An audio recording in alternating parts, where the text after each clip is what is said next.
రేణుగుంట మార్గ మధ్యంలో గల చదలవాడ విద్యా సంస్థల్లో మంగళవారం ఉదయం CVS Krishnamurthy Teja charities foundation day వేడుకలను ఘనంగా నిర్వహించారు. తిరుపతికి రేణుగుంట మార్గ మధ్యంలో గల చదలవాడ విద్యా సంస్థల్లో మంగళవారం ఉదయం CVS Krishnamurthy Teja charities foundation day వేడుకలను ఘనంగా నిర్వహించారు. ఈ సందర్భంగా విద్యా సంస్థల చైర్మన్ డాక్టర్ చదలవాడ కృష్ణమూర్తి స్వర్గీయ శ్రీనివాస్ తేజ చిత్రపటానికి పుష్పాంజలి ఘటించి ఘనంగా నివాళులర్పించారు.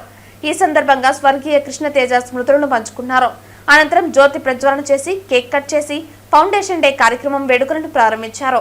ఈ సందర్భంగా చైర్మన్ డాక్టర్ చదలవాడ కృష్ణమూర్తి మాట్లాడుతూ ఇంత అద్భుతమైన విద్యా సంస్థలను ఇక్కడ నెలకొల్పడానికి ఎంతో మంది అధికార అనధికార ప్రముఖులు తోడ్పాటునందించారని తెలియజేశారు. కృష్ణతేజ విద్యా సంస్థల్లో విద్యాభ్యాసం చేయటం వల్ల విద్యార్థులకు అంతర్జాతీయ స్థాయిలో కూడా గుర్తింపు వస్తుందని అన్నారు. ఈ విద్యా సంస్థల్లో చదువుకున్న విద్యార్థులకు ఉజ్వల భవిష్యత్తు కలగాలని ఉన్నత లక్ష్యాలను నిర్దేశించుకుని ప్రపంచ స్థాయిలో వివిధ దేశాలకు కూడా సేవలు అందించాలని ఈ సందర్భంగా ఉద్బోధించారు. అలాగే విద్యార్థులకు అత్యుత్తమ విద్యను అందించేందుకు కృషి చేస్తున్న కళాశాల ఉపాధ్యాయులను అభినందించారు. భవిష్యత్తులో మరిన్ని కళాశాలలు తమ విద్యా సంస్థల్లో నెలకొల్పుతామని తెలియజేశారు. కో చైర్మన్ వరుణ్ సాయి మాట్లాడుతూ ఫౌండేషన్ డే నిర్వహించుకోవటం చాలా ప్రాధాన్యత సంతరించుకుందని, విద్యా సంస్థల్లో బోధించే ఉపాధ్యాయులకు నిరంతరం విభాగ అధిపతులకు తమ సహకారం ఉంటుందని తెలియజేశారు. అనంతరం వివిధ విభాగ అధిపతులను అభినందిస్తూ సన్మానించారు. అలాగే విద్యా సంస్థల్లో పనిచేస్తున్న డ్రైవర్లకు పరిశుభ్రంగా ఉంచుతున్న సిబ్బందికి చీరలు వస్త్రాలు పంచిపెట్టారు. ఈ కార్యక్రమంలో CVS Krishnamurthy Teja charities foundation ట్రస్టీలు సుమలత, కవిత, వరుణ్ సాయి, సాహితి, రంగనాథం, విద్యా సంస్థలోని వివిధ కళాశాలలకు చెందిన ప్రిన్సిపల్స్, విభాగ అధిపతులు, బోధనేతర సిబ్బంది, విద్యార్థులు అధిక సంఖ్యలో పాల్గొన్నారు. ఇప్పుడు మీకే పని ఉన్నా నా దగ్గర రండి, నేను వచ్చినప్పుడు మాట్లాడండి. నాకు బిడ్డలు లాంటి వాళ్ళు మీరందరూ. మీకు భయం, నేను రాజకీయాల్లో ఉన్నా కూడా నేను ఒక ప్రత్యేకత కనిపిస్తుంది నాలో. ఎక్కడ చిన్నప్పటి నుంచి నాయుడుపేట అనే ఊరికి వచ్చాను. ఆ ఊర్లో మల్టీ క్రోరోపతి ఉన్నాడు, బీడీ ఫ్యాక్టరీ పెట్టుకొని. ఆయన్ని ఓడించి సర్పంచ్ అయినాను.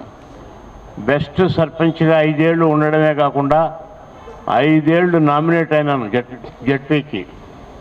ఇన్ని సంవత్సరాలు 15 ఏళ్ళు సర్పంచ్గా ఉన్నప్పుడు నామినేట్ కావడం, మండల ప్రెసిడెంట్ 25 మంది ఉంటే 45 మంది ఉంటే 2 అయ్యారు. వాళ్ళలో ఆ 2లో నేను ఒకడిని.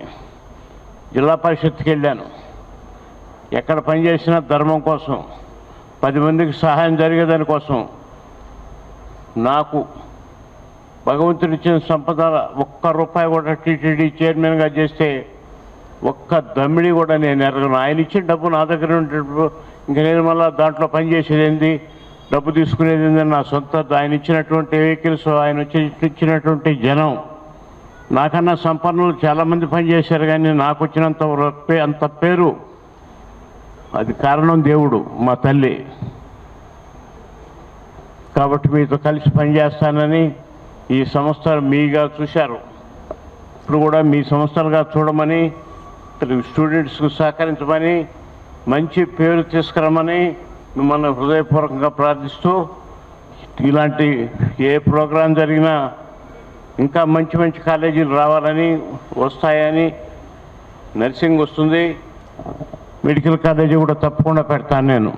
అది అవసరం. ఇక్కడ ఈ వారం ఒకసారి ముఖ్యమంత్రి గారిని కలుస్తాను. ఆయన రాజకీయాల్లో మొన్న ఉండమన్నా కూడా నేను ఉండనని చెప్పాను. టీటీడీ బోర్డు చైర్మన్ చేసిన తర్వాత మళ్ళీ ఎమ్మెల్యే ఉండడం నాకు ఇష్టం లేదు. కాబట్టి రాజకీయాలకు దూరంగా ఉండి మీకోసం, ఈ కాలేజీల కోసం, ఈ విద్యా సంస్థల కోసం శక్తివంచన లేకుండా పనిచేస్తానని, పనికొస్తానని మీకు అందరూ కూడా హృదయపూర్వకంగా మనవి చేస్తూ సెలవు తీసుకుంటాను. నమస్కారం.